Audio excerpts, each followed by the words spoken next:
Hello, everybody, and welcome to another episode of the Taproom Success Show. I'm Kerry Shumway, joined by my good pal, Andrew Copeland. Andrew, how are you today? Carrie, I'm great. As of recording today, we are in June now, which is mind-blowing that we're this far into the year, but the sun is shining. It's going to be a beautiful day, ready for summer. That's good. Here in New Hampshire, the sun is not shining. The rain is raining and is raw and cold. And I was just thinking this morning, like, Cold still. well, yeah. I mean, it was it's New England, right? Fits and starts. We've got And I was thinking, like, you really get in New England maybe 2 or 3 months of weather that you can kind of count on, and then the rest of it you just really don't know. So if you get a nice day in March, nice day in it's like a bonus. This is extra. But once you hit June, for me mentally, I'm like, all right, we should be able to get a little more predictable with good weather, but not so much so far. It's unfortunate. Oh, my fingers are crossed for you. Well, thank you. I appreciate that. So, one of the things we're going to talk about today, I think is an important topic. You've written about this recently. Um, you took a trip to a small town in West Virginia. What happened there? What was the thing that blew your mind in West Virginia? Yeah, so first off, I mean, we love traveling. When we like traveling, we love going to the mountain towns, go on a nice little hike, find that local brewery, kind of escape from a city. It's definitely nice to disconnect. And I think probably like you, anytime you go to a place like that, while you tell yourself you're not going to think work, you're not going to think of all the things you do during the week, you can't help it sometimes. And you get inspired in the best of ways. So we were staying in Wardensville, West Virginia, which I had never heard of. We were visiting family in a nearby town, but this was the closest place we could get an Airbnb. And I learned population less than 300 people.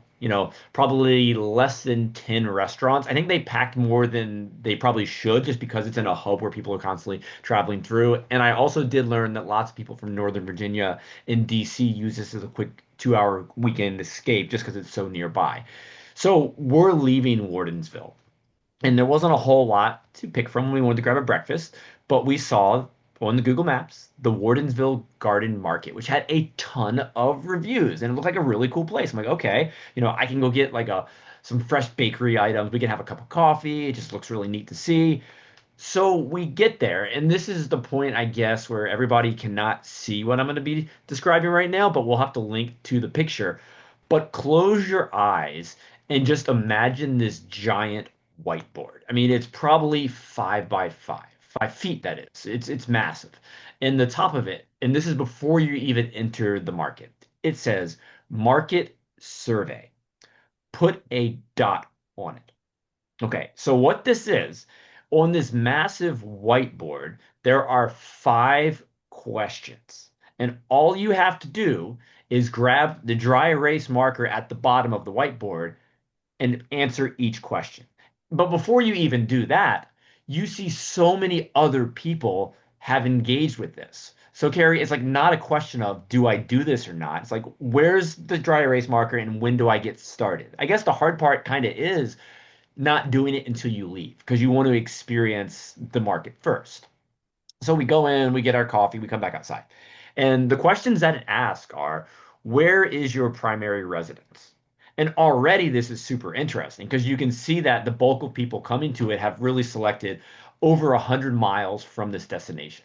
So yeah, there's one dot in the local portion, but it's obvious that a huge percentage of the people visiting this market are visiting on vacation. The second question is, what brings you to our market? And this one, they tell you you can pick a couple answers. It's things like special events, the produce, the eggs, baked goods, which is where I put my dot. They had fruit and, sustainable produce and other items. So you click what brings you to the market. Then, how did you hear about us?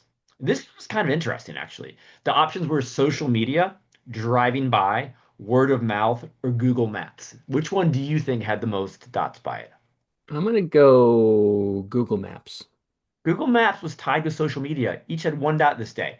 All right. But driving by had a lot of dots. So it's pretty much the only drag in town. And you see it, and it almost compels you to stop because it's just a unique complex. So that was an interesting one. Then the answer was, how often do you shop at our market? And this one I wouldn't have predicted these results. This is my first time, all the way to most every week.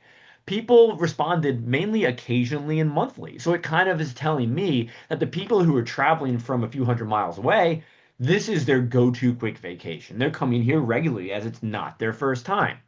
And probably, I don't know if it's my favorite, but the big question they had all across the bottom was what is missing or not consistently available that you would like to see? They're just trying to figure out the items that guests want when they come to the market. And I want to go back to where we started because this market is in a town of 300 people. Literally, it's across the street from a farm. One of the buildings is like some sort of restored barn. It's in the middle of nowhere. But they feel the need and understand the importance of collecting data from their guests, which I absolutely love. Of course you do. We both love it. And, there's a lot of misconceptions probably around this, right? As far as collecting data can feel like a real lift. Like what do you see and what do you feel in that regard collecting, customer feedback? Yeah, I think often businesses feel we're too small. I'm here all the time. We don't need to collect that data just because we're a small business. I think this place shows you that it's still valuable, even if validating that you're doing a good job. You're never too small to listen and learn from your customers. That's the first one.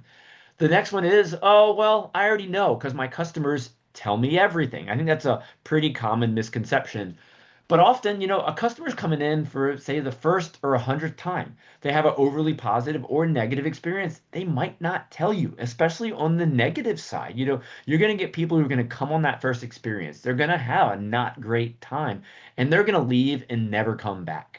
So I don't think you can operate on this philosophy that they're going to tell you everything. So it's important to have tools for both the first time guest, but also that regular to provide feedback because you never know what about their experience that day could give you insight on how to better a future experience. Another misconception that a lot of people say is, well, Google and Yelp tell us everything. Yes, Google and Yelp, they're home to, once again, very positive and very negative reviews often. I don't know, Carrie, how many reviews have you left in your life on Google and or Yelp? Zero.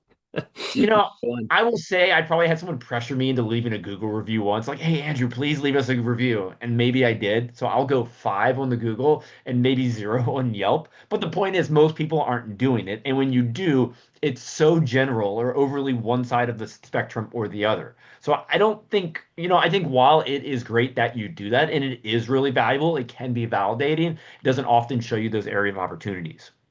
And I think the last misconception we see about collecting consumer feedback is it's too expensive. If this farmer's market in Wardensville can spend 30 bucks on a whiteboard, you can too. And that one suggestion you get over the next year that gives you insight of how to better your business, it's going to pay for it. So you don't have to go really, really expensive. You can start really basic and you never know what you're going to find. Yeah. I love the simplicity of that too. And I had shared this quote with you before we recorded this entrepreneur named Paul Graham. And he says, the one thing that you're going to get wrong is you're not going to pay enough attention to your customers. And, whether, I'd let people kind of reflect on that if that's true for them, those people listening, that the one thing that you'll get wrong is that you won't pay enough attention to your customers. And, this is a great way to kind of meet them where they are, make it simple. It's old school. It's a whiteboard, right? And kind of going back and underscoring a few of the points that you made, I think it can feel a little bit like maybe overwhelming to do a lot of these market data and questionnaires and whatnot because you're like, well, I really need a good system for that. I need some technology. I really want good validated data. I don't want just a small sample size. Um, or the exact opposite, like you said, is well, people come in and they tell me things, and then we just sort of filter that through our own lens, maybe. So this is kind of meeting it somewhere in between, where it's like, no, I really would like to know, where could we do better? What did we do great? I mean, what would make you come back? And I like where are you coming from? Because a lot of times, we have the sense of we're very seasonal business, but how many or what's the foot traffic from here and away, and that can help kind of validate it. And I will say, even just as a guest, it was interesting for me to read all the information on that board. Yeah. Yeah, for sure. Oh, it's definitely like to your point, it's you don't see that every day. I'm not sure I've ever seen something like that. And so it's not just and it's also a way to get the customer to interact. there's a bit of anonymity to it, if that's I might have pronounced that word wrong, but if you're online, I suppose you could be anonymous there too. But usually it's like to your question to me, to like how many reviews have I left? I've never left a review, and how often might I go into a tap room or business and say, this was good or that was infrequently. But if there's a board that makes it easy for me to grab a marker and, oh, I see everybody else is doing it. Sure, I'll put my dot here and I'll give you a little note there. Absolutely. So I think that just speaks to meeting people where they are, making it easy to get that data, that information. Well, for everybody listening, I just want to leave you, whether you're collecting data or just trying to better how you do it, or you need to start, here's three different categories you can approach this. The first is everybody's favorite. Well, not it's a favorite. It's very low cost. It's very low tech. It's very easy to do. Carrie, you can just go grab a clipboard, a little survey, and walk around and ask people questions. Have a manager do it, have a team member do it. Just keep it super simple, but you can have it ready in 5 minutes after this podcast. You could go the whiteboard approach, which I think is pretty cool. If you are more of a destination brewery, I think that works for you. If you're getting the same regulars every day, I don't know if I would go the whiteboard approach, but for someone in an area where you're both getting the locals, but also people traveling a ways, I think the whiteboard approach is really cool. And we'll have to link to the image because it looks great. It's something to look at. Also, which many of you already do, you can put a QR code on a tabletop thing, on a sign, say, hey, we love your feedback. I do recommend if you go this route where they're kind of doing it on their own to offer them something as a reward, whether it's, dollar off their next beer if you're allowed, a free koozie, a free sticker, motivate people. I think that really does go a long way. Of course, you don't want to skew the data they give you, but it is nice to give someone a reason to do these things. A little more costly, but I think it's just as valuable as the reasons we just approached. Send out a survey through your email marketing platform. You all are probably using some sort of email marketing. Send out a survey. Hey, we'd love to hear from you. Complete this survey, receive whatever it may be. Get the feedback that way. I think people can be more likely to share their feelings. I hate to say behind the screen, but not when they're telling you. It's gonna be a little bit easier for me to tell Carrie something I don't like about Carrie when I'm writing it in an email versus telling him to your face right now. So I think that newsletter could work. You could also, I know many of you do this as well. When you're checking out at the bar, there's a few questions that come up as I'm closing my tab. You can keep doing that, or you can even have a separate tablet that has a quick survey on it people can fill out. So I like those options as well, just using your point of sale or a tablet. But then you can go the more, expensive, not necessarily expensive, more organized routes. You can work with the company that can help you collect data. You can work with people to do market research. You can go through those organizations and that specialize in things like this. But moral of the story is you need to have data as part of your toolkit because when you have data, it gives you the opportunity to see parts of your business you don't always see. It can become a blur going in your tap room every day. And I know we like to think we know all the answers that run our business, but there are people smarter than us. There are people who see our businesses different ways. It's really, really good to listen to them. Yeah, listen to your customers, but it starts by asking. And I'll throw one other thing out there. One thought is that, really think about what's the most valuable piece of data that you'd like to know from your customers, right? We used to do this one question survey, which was what can we do better? Another way to frame that is people operate at the extremes, and you might get more responses if you say, what's one thing you just hated about your visit today? What's one thing you loved about meet them at the edges, and you're going to get the people that are more inclined to say, yeah, I had an amazing experience or an awful experience. And we don't grow, I think, as people or as businesses without feedback. And frankly, sometimes negative feedback, because how do we know? How do we know? You could be going to that same place and you hate that same thing, and eventually you're like, it's not going to go anymore. That thing just drives me crazy. But you never said anything because we were trying to be polite or whatever. But so I love this topic, Andrew. I'm glad you brought it up. And yeah, I think for people listening, just give it a try. Start simple, start small. Maybe it's a whiteboard, maybe it's a QR code survey, maybe it's the one question. Maybe it could be any of these things, but just I hearken back to that quote again. The one thing we tend to get wrong is we don't listen enough to our customers. Yeah, 100%. And going back to something you just said, keep it simple. I would say maybe five questions. Five yes, no, really straightforward answers. You can give them some options to pick from, maybe one free response, but keep it easy.